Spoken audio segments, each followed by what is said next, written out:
আপনার যে কাজ সবথেকে বেশি গুরুত্বপূর্ণ সেটি হলো একটি সুন্দর নাম তৈরি করা। ভালো নাম থাকলেও ভালো ই-কমার্স পেজ তৈরি করলেন বাট আপনার প্রোডাক্ট ভালো না। সেক্ষেত্রে আপনি কখনোই ভালো একটি সাস্টেইনেবল ব্যবসা তৈরি করতে পারবেন না। আসসালামু আলাইকুম ওয়া রাহমাতুল্লাহ। আপনাদের সাথে আছি মাসুম বিল্লাহ, ফাউন্ডার অফ রাহিদিন। আজ আমরা আলোচনা করব এই শীতে কিভাবে আপনি আপনার অনলাইন ক্লোথিং ব্যবসা শুরু করবেন। ব্যবসা শুরু করার জন্য আসলে শীত গরম প্রয়োজন নেই, আপনার একটি শক্ত মাইন্ডসেট প্রয়োজন। বাট শীতে আমরা কেন উল্লেখ করছি সেটি হলো এই, ধরুন আপনার নতুন ব্যবসা শুরু করলেন, সেখানে সেল নাই, বাজার মন্দা, তখন আপনি আপনার উৎসাহ হারিয়ে ফেলবেন, মন খারাপ হয়ে যাবে। কিন্তু বাট শীতের সময় তুলনামূলক বাজারটা একটু ভালো থাকে, এখানে আপনার উৎসাহ পাওয়ার মতো অনেক উপকরণ খুঁজে পাবেন এবং প্রথম দিকে সেলের একটা ভালো আপনি সহজলভ্যতা পাবেন। সো এই শীতে ব্যবসা শুরু করার একটি পারফেক্ট সময়, বিশেষ করে যারা ক্লোথিং বিজনেস শুরু করতে যাচ্ছেন তাদের জন্য। সুতরাং আজকের ভিডিওতে আমরা আলোচনা করব এই শীতে আপনি আপনার একটি স্ট্যান্ডার্ড ক্লোথিং অনলাইন বিজনেস কীভাবে তৈরি করবেন। সো ভিডিওটি শুরু করার আগে যারা আমার চ্যানেলে এখন নতুন আছেন, চ্যানেলটি সাবস্ক্রাইব করে বেল আইকনটি বাজিয়ে রাখেন যাতে নেক্সট টাইম আপনি এই ধরনের ভিডিওগুলো মিস না করেন। ব্যবসা শুরু করার জন্য আপনাকে প্রথম যে কাজটি করতে হবে, নাম্বার 1, বাজার গবেষণা। ভয় পাওয়ার কিছু নয়, আপনাকে জটিল কোনো ইকুয়েশন বলবো না বা অনেক বই খাতা পড়তে হবে না আপনাকে। সিম্পলি আপনি গবেষণা করবেন যে বাজারে কোন কোন প্রোডাক্টের চাহিদা আছে, কোন প্রোডাক্ট আসলে আপনি ভালো বুঝেন, ভালো বিক্রি করতে পারবেন। এক্ষেত্রে আপনি ChatGPT, ইউটিউব বা আদার্স কোনো সোশ্যাল সাইটের সাহায্য নিতে পারেন।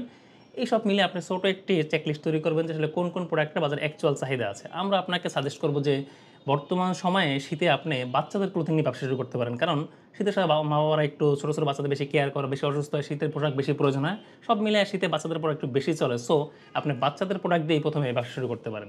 বাজার গবেষণা শেষে নাম্বার 2 আপনার যে কাজ সবথেকে বেশি গুরুত্বপূর্ণ সেটি হলো একটি সুন্দর নাম তৈরি করা।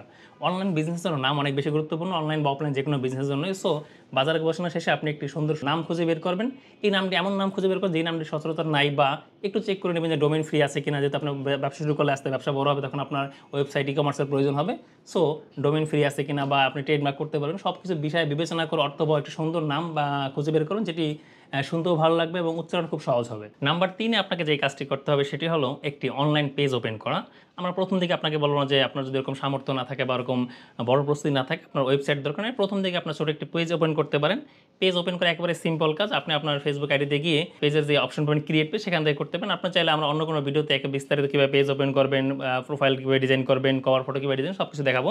সো আজকের ভিডিওতে আমি বড় করবো না, সেজন্য বলছি যে আপনি নাম্বার 3 খুব সহজে একটি পেজ ওপেন করে নেবেন। এটা আপনি ইউটিউবে অন্যান্য টিউটোরিয়ালে পেয়ে যাবেন যে কীভাবে একটি ফেসবুক পেজ ওপেন করতে হয়। ইতিমধ্যে কিন্তু আপনার 3টি গুরুত্বপূর্ণ কাজ হয়ে গিয়েছে। নাম্বার 1 বাজার গবেষণা, নাম্বার 2 সুন্দর একটি নাম সিলেক্ট আপনি করেছেন, নাম্বার 3 ইতিমধ্যে আপনার একটি ফেসবুক পেজ ক্রিয়েট করা হয়েছে। এখন নাম্বার 4 যে কাজটি করতে হবে, প্রথম দিকে আপনাকে ছোট করে শুরু করতে হবে। প্রথম দিকে অনেক প্রোডাক্ট ওরা কিনে ফেলবেন না, প্রথম দিকে ছোট 1টা বা 2টা প্রোডাক্ট দিয়ে শুরু করেন। এরপর আস্তে আস্তে আপনার বাজার গবেষণা অনুযায়ী, কাস্টমার ডিমান্ড অনুযায়ী আস্তে আস্তে প্রোডাক্টের পরিধি বাড়ান। আমি আবারও বলছি, অনেক উদ্যোক্তারা প্রথম দিকে টাকা থাকার কারণে বা একটু সুযোগ সুবিধা থাকার কারণে অনেক প্রোডাক্ট কিনে ফেলে, প্রোডাক্ট এলোমেলো যায়, প্রোডাক্ট সম্পর্কে জানে না, প্রোডাক্ট কোয়ালিটি বোঝে না, বা প্রোডাক্টের প্রাইজিং বিষয়টা না বোঝার কারণে পরে গিয়ে বড় জটিলতায় পড়ে যায়। সো প্রথম দিকে আপনি খুব ছোট ও অল্প প্রোডাক্ট দিয়ে শুরু করবেন। নাম্বার 5 যেটি সবথেকে গুরুত্বপূর্ণ সেটি হলো আপনার ব্যবসার একেবারে মেরুদণ্ড বলা যায়, সেটি হলো মার্কেটিং। সো মার্কেটিং বলতে একটা ভুল থিম আমাদের মধ্যে কাজ করে যে মার্কেটিং মানে হচ্ছে ফেসবুক বুস্টিং করা। এই জিনিসটা করলে আপনি ব্যবসার প্রথম দিকে লাভ তো দূরের কথা, বড় ক্ষতির মুখে পড়ে যাবেন। কারণ প্রথম দিকে ফেসবুকের যেই ডলার কস্ট সব কিছু মিলে আপনার প্রফিট করতে পারবেন না। সো মার্কেটিং আপনাকে প্রপার বুঝতে হবে। মার্কেটিং বোঝার জন্য আপনি প্রথম দিকে ছোটো ছোটো বই পড়তে পারেন। এর পাশাপাশি সহজ বলতে গেলে আপনি অবশ্যই পেড মার্কেটিং করবেন, বুস্ট করবেন, বাট আপনার পেজে আপনি কন্টেন্ট মার্কেটিং, তারপর রিলস, বিভিন্ন ধরনের ছোটো ছোটো অর্গানিক মার্কেটিং করার চেষ্টা করুন, যাতে আপনার একটি ব্যালেন্স মার্কেটিং তৈরি হয়। যেমন ধরেন আপনার 50% পেড মার্কেটিং, 50% রিলস, লাইভ এবং শর্ট ভিডিও মার্কেটিং বা আদার্স পিকচার মার্কেটিং, এইসব করে যদি আপনি স্টার্টিং করতে পারেন, সেক্ষেত্রে আপনার প্রথম দিকে মার্কেটিং কস্টটা কম থাকে, প্রফিটটা একটু হলো আপনি দেখতে পাবেন। না হলে দেখা যাবে যে আপনি প্রথম দিকে ব্যবসা করতেছেন, প্রোডাক্ট কিনতেছেন, বিক্রি করতেছেন, যা প্রফিট হচ্ছে তার থেকে বেশি ফেসবুক বুস্টে আপনাকে পে করা লাগছে। সো বুস্ট নির্ভরতা কমিয়ে প্রথম দিকে আপনার ছোটো ছোটো কন্টেন্ট এবং বিভিন্ন ধরনের মিমি বা পিকচার মার্কেটিং শুরু করতে পারেন। Number 6 product sourcing. আপনি ভালো মার্কেটিং করলেন, ভালো নাম থাকলো, ভালো ই-কমার্স পেজ তৈরি করলেন, বাট আপনার প্রোডাক্ট ভালো না, সেক্ষেত্রে আপনি কখনোই ভালো একটি সাস্টেনেবল ব্যবসা তৈরি করতে পারবেন না। সো নাম্বার 6 এই প্রোডাক্ট সোর্সিংয়ের বিষয়টা অনেক গুরুত্ব দিয়ে আপনাকে দেখতে হবে। সো প্রোডাক্ট সোর্সিংগুলো আপনি কোথায় করবেন, কিসের ভিত্তিতে করবেন? প্রোডাক্ট সোর্সিং করার আগে আপনি খেয়াল রাখবেন যে প্রোডাক্টের মান ঠিক আছে কিনা, সবচেয়ে গুরুত্বপূর্ণ বিষয় যে প্রোডাক্টের কোয়ালিটি ঠিক আছে কিনা এবং প্রাইসিং ঠিক আছে কিনা। যদি অনেক ভালো কোয়ালিটির প্রোডাক্ট কিনে অনেক ভুল প্রাইসে, সেক্ষেত্রে আপনি বিক্রি করতে পারবেন না। আবার অনেক কম প্রাইসে প্রোডাক্ট কিনলেন লো কোয়ালিটির প্রোডাক্ট, সেক্ষেত্রে আপনি ভালো বিক্রি করতে পারবেন না। সো দুইটা বিষয় মাথায় রাখবেন, নাম্বার 1 কোয়ালিটি, নাম্বার 2 প্রাইসিং। এখন হচ্ছে প্রোডাক্ট কোথায় পাবেন? প্রোডাক্ট সোর্সিং করার জন্য আপনি যদি ঢাকায় থাকেন বা ঢাকার বাইরে থাকেন, সেক্ষেত্রে উত্তরে অনেক ভালো ভালো প্রোডাক্ট পাওয়া যায়, ইসলামপুরের দিকে ভালো প্রোডাক্ট পাওয়া যায় এবং এর বাইরে আপনি নারায়ণগঞ্জে কিছু ভালো প্রোডাক্ট পাবেন। সো সব বাজারগুলো ভিজিট করে আপনি মিরপুরেও ভালো প্রোডাক্ট পাওয়া যায়, ভিজিট করে ভালো প্রোডাক্ট সোর্সিং করতে পারেন।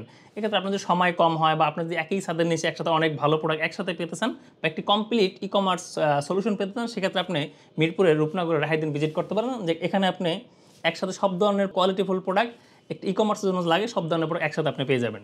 নাম্বার 7 ক্যাপিটাল বা মূলধন। এটি একটি বড় কোশ্চেন থাকে সবার যে টাকা কোথায় পাবো ব্যবসা শুরু করার জন্য। আবার অনেকে বলে যে ব্যবসা শুরু করতে টাকা লাগে না, অনেকে বলে ব্যবসা শুরু করতে টাকা লাগে। আসলে এই ব্যবসা শুরু করতে টাকা লাগে না এই কথাটাই সত্যি, বাট আবার টাকা লাগে সেটিও সত্যি। কিন্তু মূল কথা হচ্ছে আপনি একটা স্ট্রং মাইন্ডসেট দরকার, অনেক বেশি টাকার প্রয়োজন। অল্প কিছু টাকা থাকলে আপনি ব্যবসা শুরু করতে পারবেন। এখন ই-কমার্স ব্যবসা শুরু করার জন্য আপনার কাছে কত টাকা লাগবে এর আসলে কোনো নির্দিষ্ট ফিগার নেই। আপনি যেই ধরনের ব্যবসা করতে যাচ্ছেন, যেমন ব্যবসা করতে যাচ্ছেন, ব্যবসার পরিধি সব কিছু মিলে আসলে এই ফিগারটা নির্ধারণ করতে হবে। বাট প্রাথমিকভাবে আমরা বলবো যে আপনি 10 থেকে 20,000 টাকা হলেও আপনি শুরু করতে পারবেন, যদি অনেক কষ্টসাধ্য হবে বাট শুরু করতে পারবেন। ধরুন একটি প্রোডাক্ট 200 টাকা, আপনি তো 50 পিস প্রোডাক্ট কিনলে সেক্ষেত্রে আপনার 10,000 টাকা দাম আসতেছে, আর বাকি 10,000 টাকা দিয়ে আপনি পেজ ডিজাইন মার্কেটিং করে শুরু করতে পারলেন। একটু কষ্ট হবে, বাট একটা প্রাথমিক মূলধন আপনি যদি 1,00,000 টাকা বা 80-90,000 টাকা দিয়ে শুরু করেন, সেক্ষেত্রে ছোট একটি ই-কমার্স পেজ ইজিলি শুরু করতে পারবেন যদি সঠিক পরিকল্পনা থাকে। সুতরাং আমরা বলব যে ব্যবসা শুরু করার জন্য আপনার অনেক বেশি টাকার প্রয়োজন নেই, মূলত আপনার একটি সঠিক পরিকল্পনা এবং স্ট্রং মাইন্ডসেট প্রয়োজন। নাম্বার 8 প্যাকিং এবং ডেলিভারি। অনলাইন ব্যবসার ক্ষেত্রে প্যাকিং এবং ডেলিভারি অনেক গুরুত্বপূর্ণ। আপনি ভালো প্যাকিং করে না দিলে আপনার অনেক ভালো ভালো প্রোডাক্টে কুরিয়ার কোম্পানি বিভিন্নভাবে ড্যামেজ করে ফেলবে, ড্যামেজ হয়ে যাবে। এবং ডেলিভারি টাইমটা মোস্ট ইম্পর্টেন্ট, কারণ আপনার আমার মতো অনেক অসংখ্য ই-কমার্স আছে, কাস্টমার আসলে মূলত ফাস্ট ডেলিভারি পেতে চায়, সঠিক সময় ডেলিভারি পেতে চায়। সো আপনি যদি ডেলিভারি লেট করে দেন বা দেরি করে দেন বা হ্যাসেল পোহাতে হয় কাস্টমারকে, সেক্ষেত্রে আপনার ই-কমার্স তারা অ্যাভয়েড করে চলবে। সো আপনি এই কুরিয়ার শুরু করার সুতরাং আপনি ই-কমার্স ব্যবসা শুরু করার আগে সুতরাং আপনি ই-কমার্স ব্যবসা শুরু করার সাথে সাথে একটি সঠিক প্যাকেজিং পরিকল্পনা তৈরি করবেন। সেটি হতে পারে পলির মাধ্যমে, কার্টুনের মাধ্যমে প্যাকিং করতে পারেন, যাতে মূল কথা আছে আপনার প্রোডাক্টটা সুরক্ষিত থাকে, এবং একটি পারফেক্ট ডেলিভারি পার্টনার খুঁজে বের করতে পারেন। সেক্ষেত্রে আপনি রেডেক্স, পাঠাও বা স্টেট ফাস্ট এরকম যে কোনো কুরিয়ার সাথে আপনি অ্যানালাইসিস করে কথাবার্তা বলে যাদের সার্ভিস এবং বিহেভিয়ার আপনার কাছে ভালো লাগবে, আপনার ভালো আউটপুট দেবে, তাদের সাথে আপনি একটি কন্টিনিউ ডিল করে নেবেন যে আপনার প্রোডাক্ট ডেলিভারি দেওয়ার জন্য। Number 9 wow experience. আপনি আপনার প্রোডাক্ট এবং সার্ভিসের মধ্য দিয়ে আপনার কাস্টমারকে একটি ওয়াও এক্সপিরিয়েন্স দেন, গুড ফিল দেন। আর এই গুড ফিল্ডে আপনার কাস্টমারকে বারবার আপনার পেজের কাছে ফিরিয়ে নিয়ে আসবে, যা আপনার ব্যবসায় করবে সাস্টেনেবল, আপনার বিক্রি বাড়াবে। আর এই জিনিসটা করতে না পারলে আপনার কাস্টমার আপনার পেজ থেকে মুখ ফিরিয়ে নেবে, সেক্ষেত্রে আপনার বারবার নতুন কাস্টমার খোঁজা লাগবে এবং অনেক মার্কেটিং ব্যয় বেড়ে যাবে, এবং আপনার পেজ সম্পর্কে কাস্টমার মাথায় একটি ব্যাড ইমপ্রেশন তৈরি হবে, যা আপনার ব্যবসা বন্ধ করে দেওয়ার জন্য যথেষ্ট। সুতরাং অনলাইন বিজনেস করতে চাইলে, সাস্টেনেবল বিজনেস করতে চাইলে অবশ্যই আপনাকে কাস্টমারকে গুড ফিল দিতে হবে। তাহলে আমরা এক নজরে দেখে আসি এই সময় একটি ই-কমার্স বিজনেস সহজে শুরু করতে গেলে আপনাকে কী করতে হবে। নাম্বার 1 বাজার গবেষণা। নাম্বার 2 সুন্দর একটি নাম সিলেক্ট করা। নাম্বার 3 অনলাইন একটি পেজ ওপেন করা। নাম্বার 4 ছোট পরিসরে ব্যবসা শুরু করা। নাম্বার 5 মার্কেটিং করা। নাম্বার 6 প্রোডাক্ট সোর্সিং করা, অর্থাৎ সঠিক প্রোডাক্ট সোর্সিং করা। নাম্বার 7 ক্যাপিটাল বা মূলধন। নাম্বার 8 ডেলিভারি সিস্টেম এবং প্যাকিং। Number 9 wow experience. সুতরাং এই 9টা জিনিস আপনি ফলো করলে একটি সঠিক এবং সাস্টেনেবল ই-কমার্স বিজনেস আপনি তৈরি করতে পারবেন। অবশ্যই ভিডিওটি আপনার কেমন লেগেছে আমাদের কমেন্ট বক্সে জানাবেন, এবং এর পাশাপাশি ই-কমার্স বিজনেস শুরু করার জন্য আপনারা কী কোশ্চেন আছে বা কোন কোন বিষয়ে আপনি জানতে চান সেই বিষয়ে আমাদের কমেন্টস করতে পারেন।